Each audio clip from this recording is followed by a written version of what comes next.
Bonjour à tous, chers amis, chers frères, chères sœurs, à vous tous aujourd'hui pour partager un peu de la parole de Dieu et voir dans la première lettre, la première carte de Samuel, dans l'Ancien Testament naturellement, le premier livre de Samuel, chapitre 4, verset 22, qui dit ainsi: La gloire s'est retirée d'Israël, car l'arche de Dieu a été prise.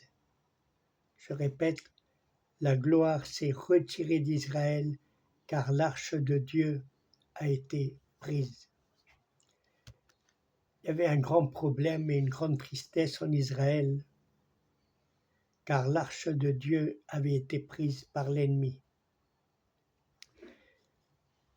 Israël était au combat contre son ennemi, et quand ils étaient plus ou moins en train de perdre, ils ont pris l'arche de Dieu et ils l'ont emmenée au combat.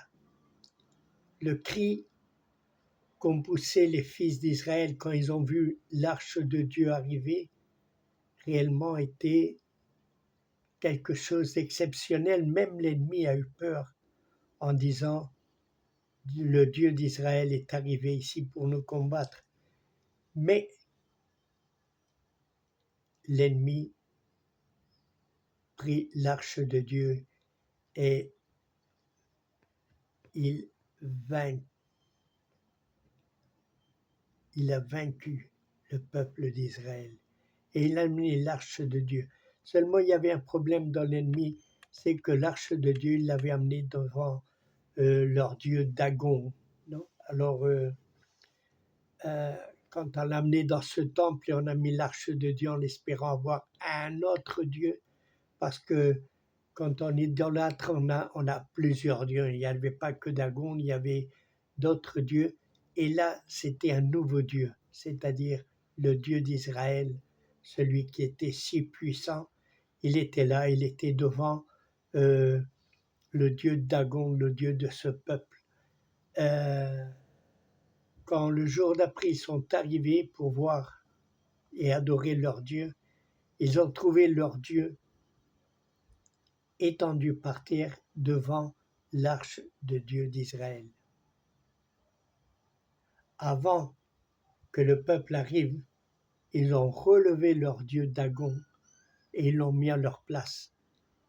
Mais ensuite, le jour d'après, ils ont trouvé leur Dieu Dagon de nouveau étendu devant l'arche de Dieu, mais cette fois-ci cassé, c'est-à-dire sans main, sans pied, et je crois même que sans tête, je ne me rappelle plus très bien, mais il était étendu là. Alors là, ils ont réellement souffert, ils ont enlevé l'arche de Dieu du milieu et ils l'ont gardé pour un certain temps parce que, en plus de tout ceci qui était en train d'arriver, il avait commencé à avoir des maladies, des épidémies, et réellement le peuple ne savait pas où ou comment cela est-il arrivé. Ce que je veux partager, c'est que même si le peuple a perdu, même si personne n'a réellement défendu l'arche de Dieu, Dieu lui-même se défendra tout seul. Il n'a besoin d'aucun de nous pour se défendre et pour manifester sa puissance et sa grandeur. Bien que tombé dans les mains de l'ennemi et sans personne pour le défendre, Dieu s'est défendu lui-même contre les attaques et les railleries de l'ennemi. Réellement, Dieu n'a besoin de personne de nous pour le défendre, car il se défend lui-même et il triomphe sans notre aide. Dieu a triomphé d'une manière réellement grandiose. Quand on a vu qu'il y avait des tumeurs, il y avait des ulcères, il y avait beaucoup de maladies, le peuple a pris l'arche de Dieu et l'a amenée dans une autre ville. Cette ville, quand elle a reçu l'arche de Dieu, eh bien, a aussi souffert toutes les conséquences avec des maladies, des ulcères, des tumeurs, et ils ont eu peur et ils l'ont envoyé dans une troisième ville.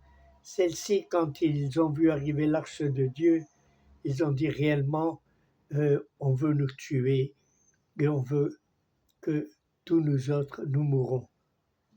Alors ils ont appelé leur grand prêtre et ils ont dit que pouvons-on faire, que peuvent-ils faire pour enlever l'arche de Dieu du milieu de leur ville. Alors disons, sorciers ou leurs prêtres ont dit, bon, si c'est de la part de Dieu, nous allons faire quelque chose, c'est mettre l'arche de Dieu dans une charrette amenée par deux bœufs qui sont en train des bœufs femelles qui sont en train de attêter leur enfant.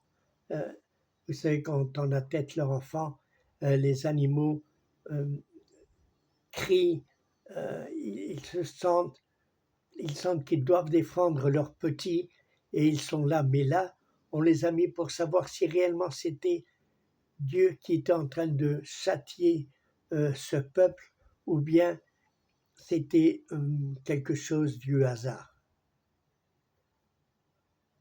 Quand ils ont mis l'arche de Dieu, ils ont aussi offert des bienfaits, non? Ils ont fait des tumeurs, ils ont fait en or, ils ont offert de l'or et ils ont mis l'arche de Dieu dans une charrette traînée par des bœufs femelles, des vaches, disons, des femelles, qui étaient en train d'allaiter leurs petits. Mais le pouvoir de Dieu a fait que ces vaches aillent réellement vers le peuple d'Israël, même si elles étaient en train d'écouter leurs petits crier, et elles-mêmes en criant, mais le pouvoir de Dieu a fait qu'elles arrivent sur la terre d'Israël. Ils n'ont laissé aucune, ils n'ont même pas douté, et ils n'ont même pas essayé de s'enlever du milieu et aller allaiter leurs petits. Le pouvoir de Dieu est immense. Dieu même s'est défendu et Dieu même a vaincu ce peuple. Dieu même les a vaincus. Vous savez que l'arche de Dieu a été prise, mais elle a été prise parce que le peuple d'Israël ne marchait pas bien dans les voies du Seigneur. Le peuple d'Israël s'était égaré. Les ministres ou les prêtres étaient dissolus. Les fils d'Élie, les prêtres suprêmes qui avaient qui étaient dans le ministère de pouvoir arriver devant l'arche de Dieu et verser le sang pour le péché, eux étaient souillés par le péché, par la méchanceté. Et le peuple laissait faire, et en plus, ils riaient et s'amusaient eux-mêmes. Mais Dieu ne ferme pas les yeux. Même si Élie, le père de ses deux enfants, était en train de leur dire qu'il n'était pas en train de faire les choses bien et que Dieu pouvait les châtier, mais il n'essaya même pas de les enlever du ministère. Il les laissait faire dans le ministère. Beaucoup de fois, il se passe ceci, non, qu'on laisse faire les pasteurs, on laisse faire les ministres, même s'ils marchent mal, parce que le peuple, et Dieu qui sait tout, va sûrement travailler. Dieu ne ferme pas les yeux sur le péché des ministres, ni sur ceux de son peuple.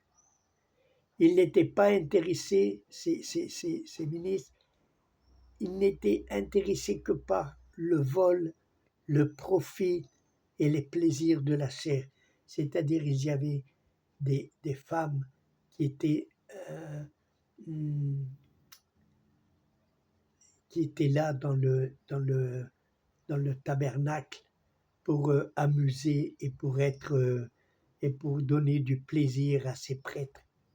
C'est-à-dire ils étaient en train de faire de l'adultère parce qu'ils étaient mariés, mais ici personne ne faisait rien, personne ne disait rien, et tout le monde pensait que tout est bien, euh, car ils étaient dans le ministère de Dieu et qui allait les juger. Il y a beaucoup de pasteurs et de ministres qui pensent que parce qu'ils ont été élus comme ministres et comme pasteurs, le peuple n'a pas le droit de les, ou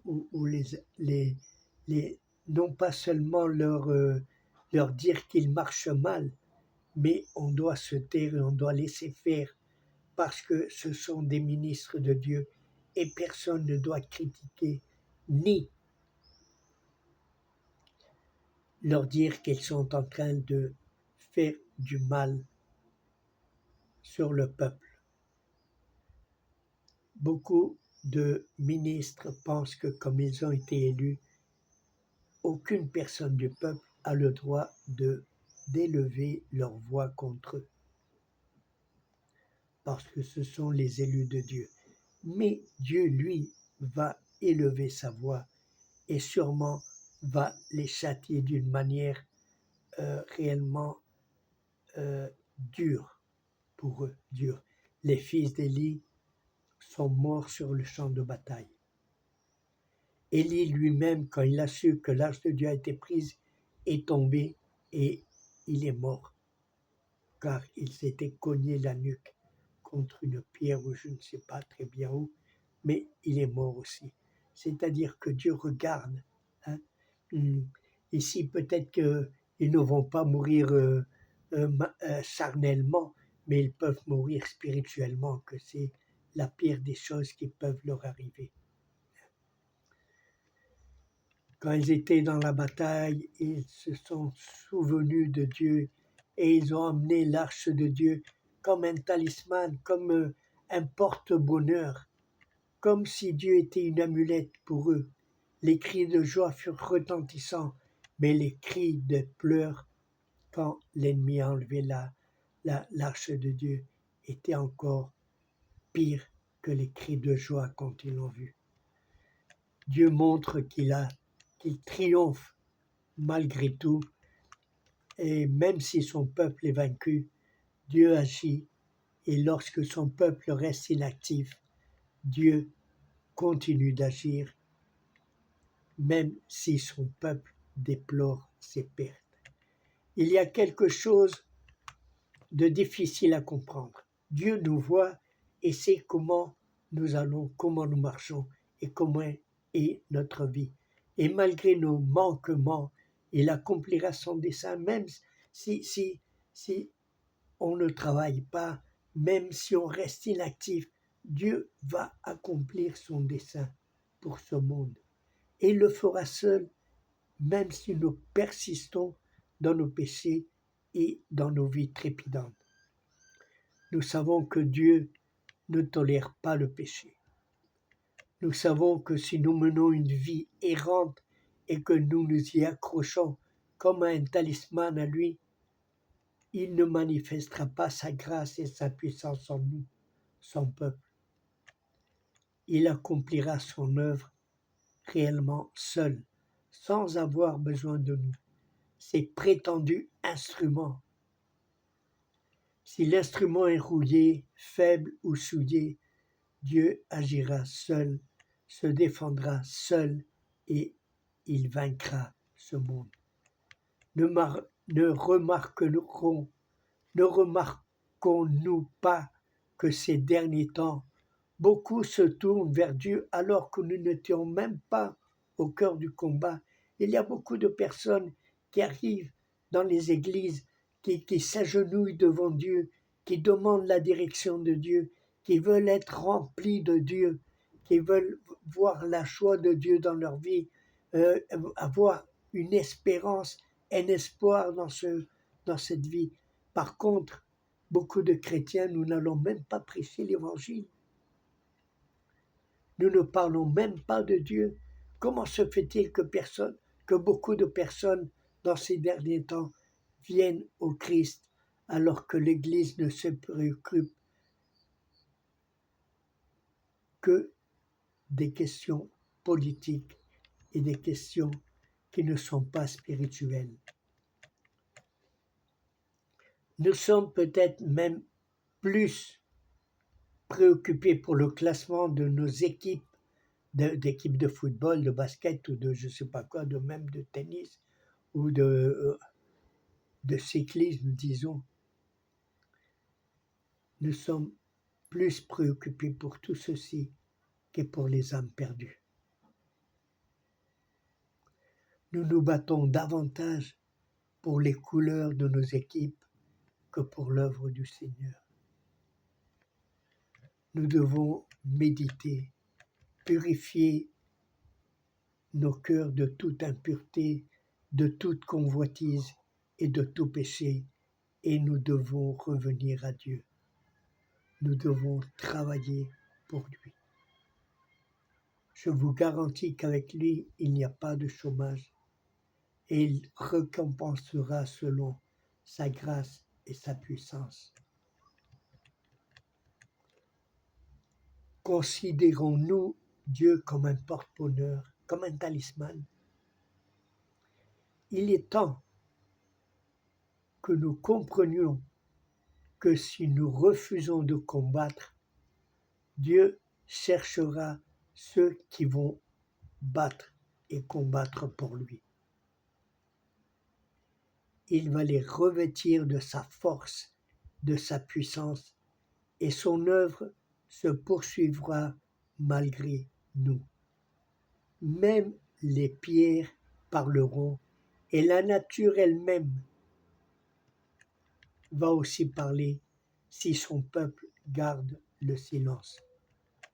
Nous savons tous que nous vivons dans les derniers temps, c'est visible, c'est manifeste, et je vous demande, quand il reviendra, où serons-nous? Avec ceux qui le suivent ou avec ceux qui vont rester? Nous devons réfléchir, méditer et venir au combat. Il est temps d'aller dans les champs. Il est temps de recueillir la semence du Seigneur. Il est temps aussi que nous revenons à lui. Nous devons revenir au Seigneur. Nous devons laisser toutes ces désirs charnels, le football, rien ne nous apporte dans nos vies. Au contraire, beaucoup de fois, ce qui apporte, c'est des combats. Combien de personnes se battent dans la rue? Ils se frappent, ils s'entretuent pour une équipe qui ne leur donne rien du tout. Eux, ils gagnent beaucoup d'argent, les joueurs, mais vous ne gagnez rien. Mais si nous suivons le Seigneur et nous travaillons pour lui et nous nous battons pour lui, lui, oui, il a une grande récompense pour nous. Une très grande récompense. Méditons et surtout, nous devons surtout revenir au Seigneur. Comme je dis toujours, Shalom, Maranatha, c'est-à-dire la paix du Seigneur, et le Seigneur revient. Amen. Le Dieu, le Tout-Puissant Dieu, vous bénisse.